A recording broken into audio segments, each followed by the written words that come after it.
Hey everyone, this is Joanne coming to you live from New York. I am also known as #UnicornBoss. So as you guys are jumping online tonight, make sure you say hi and let me know where you're coming from. If you're grabbing me live, go ahead and leave me a number 1. And if you're catching me on the replay, go ahead and leave me a number 2. So you guys will have to excuse me today. I'm a little bit of a hot mess. As you can see, I've got the messy bun going on. This is real deal, totally Joanne right now. I literally just woke up from a nap and I've got a training tonight that I need to get to. So I want to jump online real quick and share some tips and tricks about what to do when you have a cheat day and how you can get back into the swing of things and how you can prevent that type of cheating to totally cripple you on your plan. So I see a bunch of you guys jumping online. Welcome. As you're popping on, go ahead and say hi and let me know where you're coming in from. If you're watching me live, go ahead and leave me a number 1. And if you're grabbing me on the replay, go ahead and leave me a number 2. So let me say hi to a few people real quick. Hi Tammy, hi Sarah, hi Rose, hi Tonio. Thank you all so much for joining. And you'll have to excuse me, I'm messy bun and all right now. I have a training to get to and I wanted to just get on here and this has been on my heart all day. I wanted to kind of share this with you and I'm thinking about doing something a little bit new. I'm gonna call it Win It Wednesday. I was walking the dog and it literally came into my mind and I just was thinking about like once a week talking about tips and tricks for your keto journey or your health journey or whatever it is that you have going on. So if you guys like it, go ahead and comment Win It below. I think it could be really fun. And what my hope is and my ultimate goal, and you can start doing this right now too as you're jumping online here. If you have things that you are always wondering about and you're curious about what to do for your keto journey or what you need to do for your health journey, if you have those questions, go ahead and feel free to leave comments here on the video. And I'm going to start trying to pull these comments as future content for our future Win It Wednesdays. So I don't know. I thought it was pretty cool. Hopefully you guys like it. Hi, Mari Cruz. Hi, Andrew. Thanks so much for joining. So for today's Win It Wednesday, we're going to be talking about cheat days. So by the way, if you're a new friend, go ahead and comment new below so that way I can circle back around and connect with you. And if you're on the keto journey, go ahead and say keto and let me know how long you've been keto for. I've been keto since October and I'm totally loving what this has done for me. It's changed my life incredibly for the better.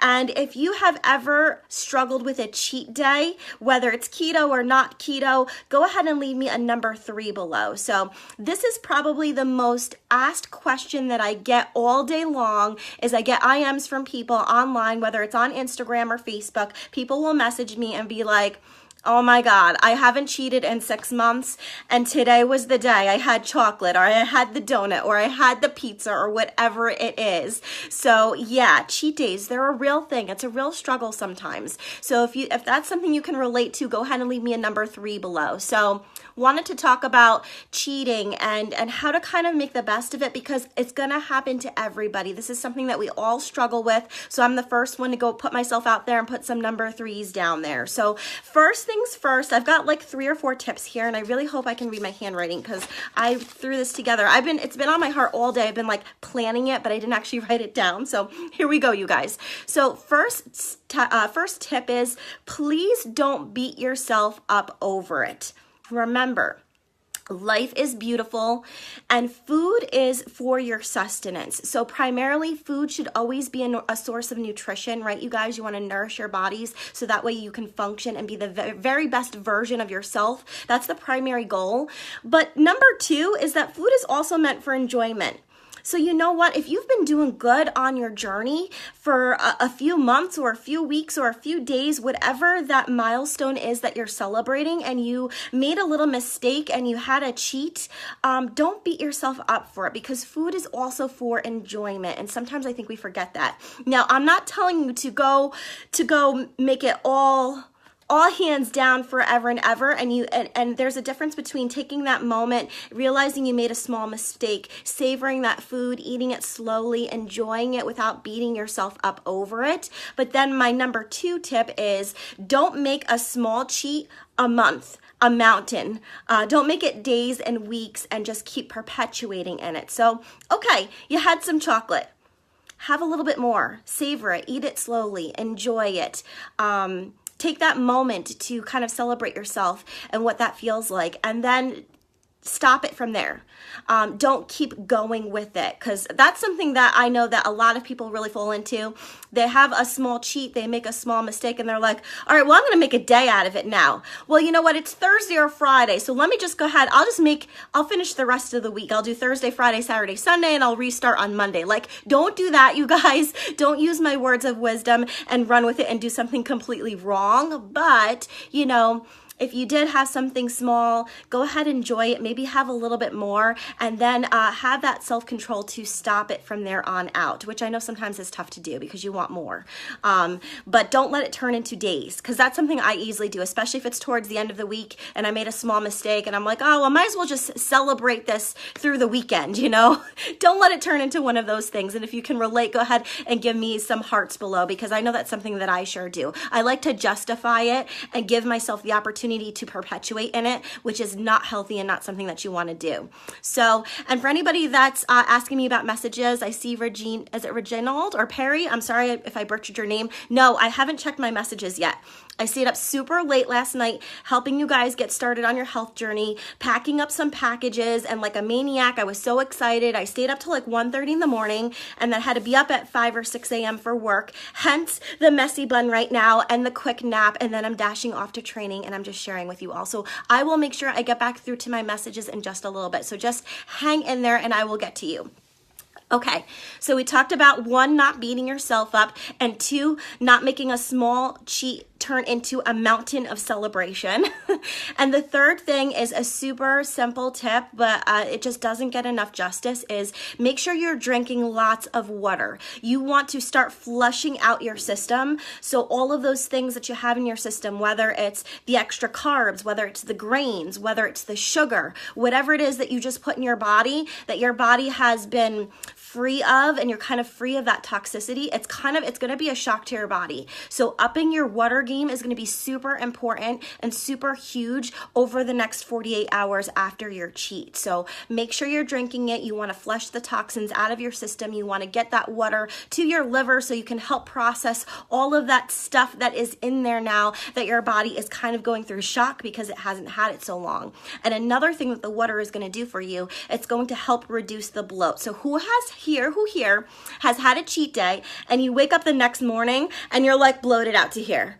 You're like, oh, good Lord, why did I do this? Why did I have the pizza? Why did I have the chocolate? Why do I do these things? It tastes so delicious, but then the next day you're like, oh my God, I feel it. So that's why it's so important right away. Start guzzling that water, start nourishing your body, start flushing it out, and you will find that you will be less bloated the next day.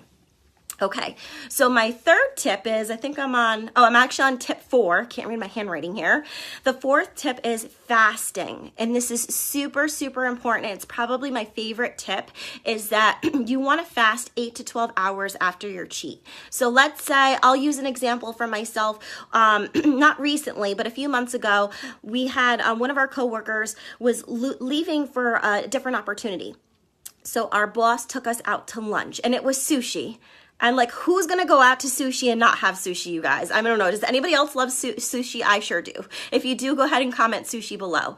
So I was like, okay, I'm keto, but I think I could have some sushi and I'll just get right back into the game the next day. And I did. I enjoyed myself. I enjoyed the bonding opportunity with my friends there, and I had some sushi. And of course, if you're keto, you can't have rice, you can't have these things, and so definitely screwed up my keto, kicked myself out of ketosis, the whole 9 yards. And what I did was I got on my water game and then I fasted. That happened to be a lunch. So I fasted through dinner and through to like lunch the next day. And let me tell you guys, although I did mess up my ketosis, I woke up and I wasn't bloated. I didn't feel disgusting. And I really allowed my body the time to recover. So drink your water and get your fast in. Now, I wouldn't go crazy with it. Don't go like a full 24 to 48 hours on your fast, but that small window of intermittent fasting, that 8 to 12 to 14 hours maybe, it makes a huge difference if you've made a mistake or you've had a little cheat there and you want to quickly recover from it.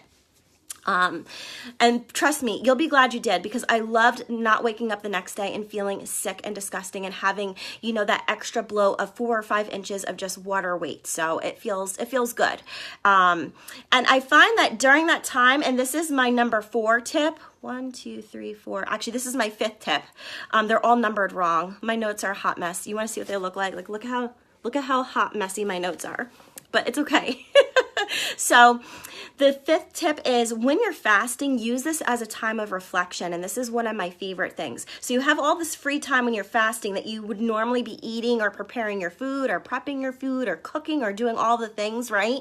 So take that time to do something a little bit different and a little bit positive. So, you know, I like to maybe read a self-development book, maybe do some yoga, getting some movement in, coupled along with your water and your fasting is really going to push those toxins right out of your body. So do something. Do you have a hobby? Do you, I don't know, knit or crochet or do, I don't know, scrapbooking or whatever your hobbies are, video games maybe? Spend a little bit of time of reflection and use that fasting time to pour into yourself a little bit.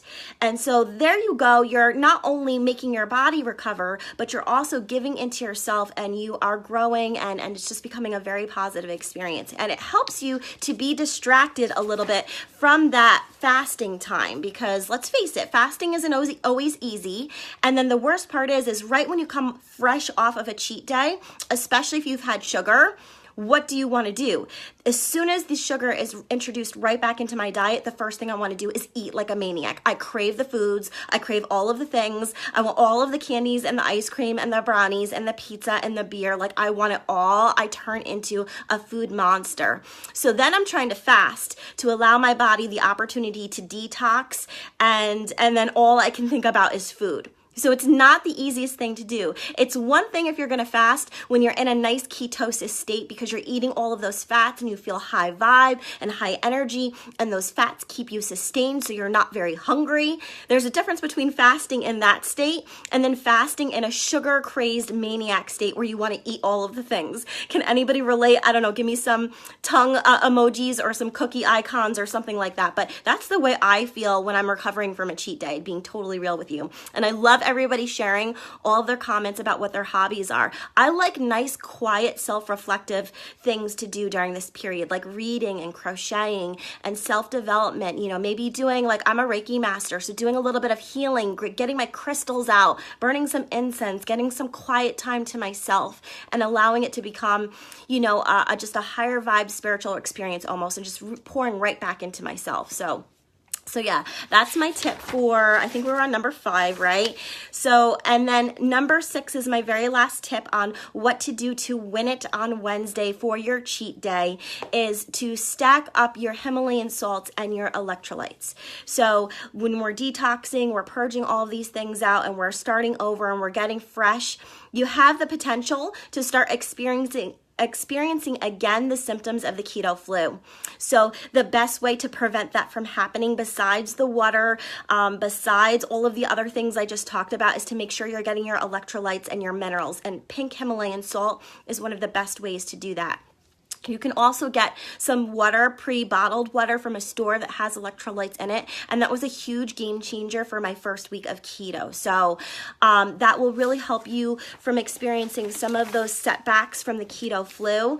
And between the fasting and the water and your time of reflection and your fasting, it's really going to empower you. And you're going to wake up the next day and be in a much better place and be able to fully sustain yourself and kind of get past that cheat day, versus allowing it to cripple you, and then you just fall into this terrible spiral of poor food choices that last over the succession of several days. I just use a pink Himalayan salt. I like to crush it. I've got like you guys see my grinder when I'm cooking. You can also get the really fine, already fine grain salt, and you could even pour it in your water and put it on all of your foods. It's so good for you, and it really does help prevent the keto flu.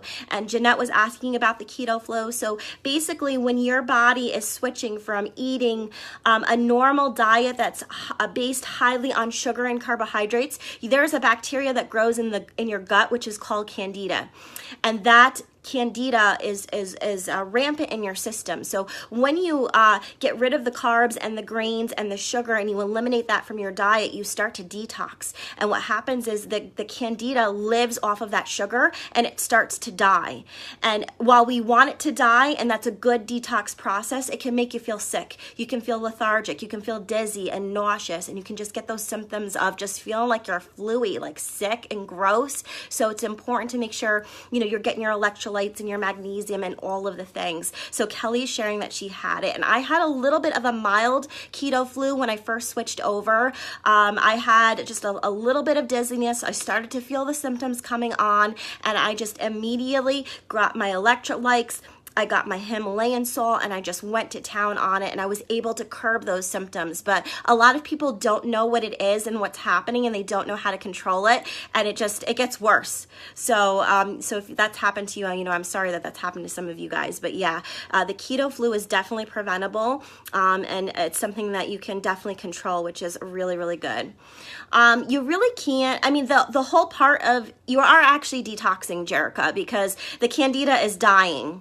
So it's leaving your system, and it's what you want to happen. And you can totally combat it just by drinking water and getting your electrolytes. Like, it's really easy. It's just that people don't know, and they end up learning after the fact because, you know, it happens to people when they're brand new keto. So yeah, so I hope you guys enjoyed the content tonight. Sorry, I'm a bit of a hot mess. Like I said, I literally just woke up from a nap. I've got a training. This has been on my heart all day to share with you guys. So I'm thinking about, for those of you that are just jumping on now, I'm thinking about doing a new series. I'm calling it Win It Wednesday, where I will pop online and we'll talk about some simple keto hacks and things that you can do to win it in your health journey. So if anybody has questions and things that they want to learn and that you don't know the answers to, make sure you leave the questions here. I just want to see a ton of questions, and you can even keep commenting after the video is over here.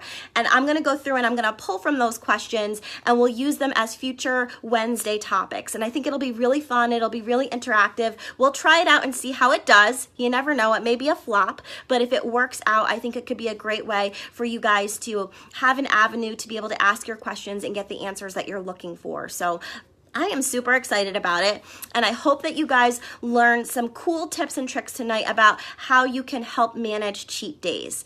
So if you missed it, you'll have to go back to the beginning. It's just 5 or 6 quick and easy steps, but they really do make a big difference, and it's probably my #1 asked question.